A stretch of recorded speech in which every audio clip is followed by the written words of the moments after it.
All right, guys, so today's topic is on the abbreviation AME and the Spanish expedition Christopher Columbus.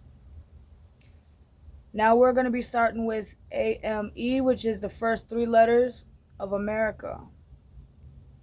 I woke up out of a meditation last night, guys, and I wanted to know the difference between America and Africa. The only difference is the first three letters of America and the first two letters of Africa, which also led me to more research and more definitions. And I came across some information that I did not know and that you probably don't know either. So stay tuned until the end. You don't want to miss this important message. Forgive me, my notes are all over the place. I'm going to try to stay organized. So, going to the first three letters in America, AME stands for the African Methodist Episcopal Church, which was founded by Richard Allen in 1760, lasted through 1831. Then you have the Mother Bethel AME Church, which was organized in 1794 in Philadelphia.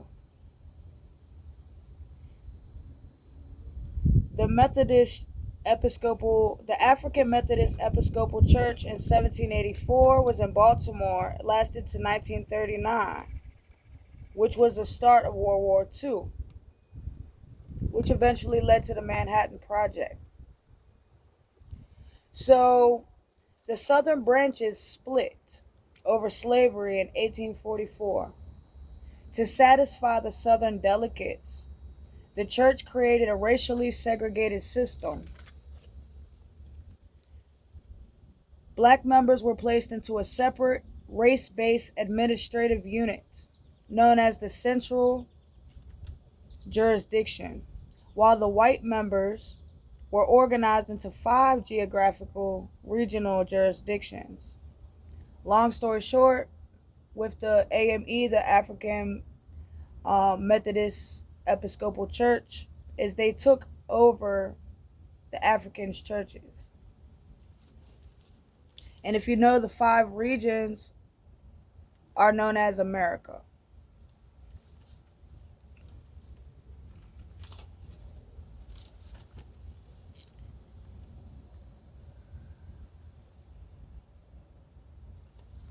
Alright.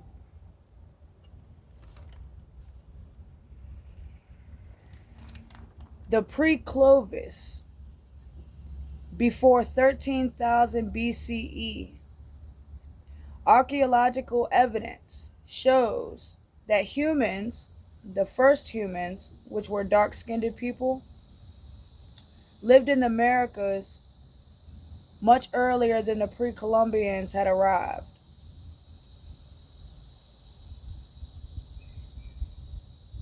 The first humans, also known as the Africans, the dark-skinned people, started moving out of Africa 1,900,000 years ago. The first human species expanded their territory beyond Africa into Europe and Asia. They then left the Siberia region, which is of Russia covering North Asia, and they traveled to South America.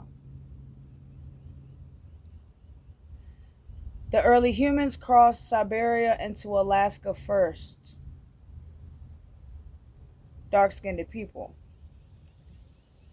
Later, pre-Columbians arrived, the Norse mariners, in 1000 CE. If you don't know what CE is, the Common Era. After the pre-Columbians arrived, the Polynesians made contact with South America around 1200 CE. This is where it gets interesting, guys. The Spanish expedition Christopher Columbus arrived in South America. After that, in 1492,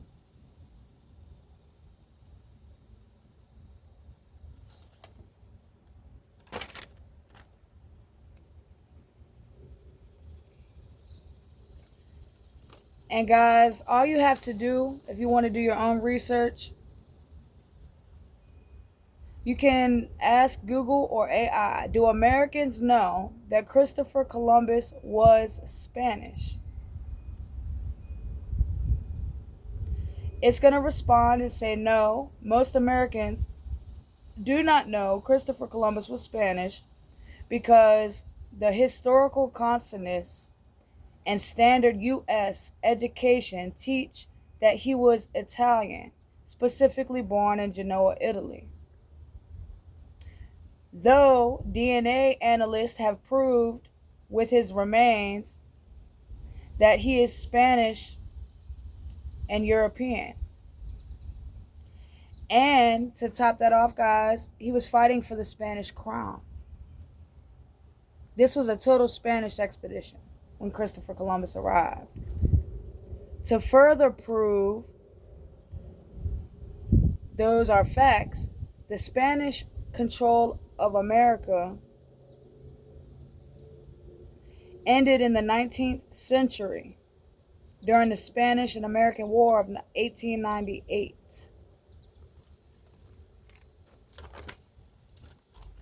To further prove that the Spanish folks, Christopher Columbus, were the fourth civilization to arrive, American history says enslaved Africans were first brought to Spanish-controlled Florida in 1526.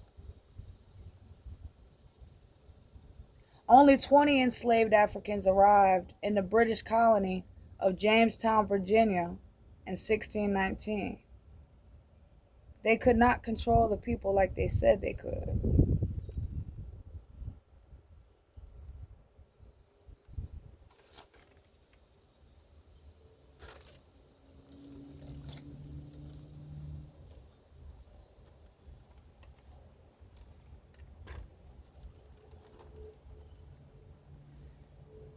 And guys, you can do your own research.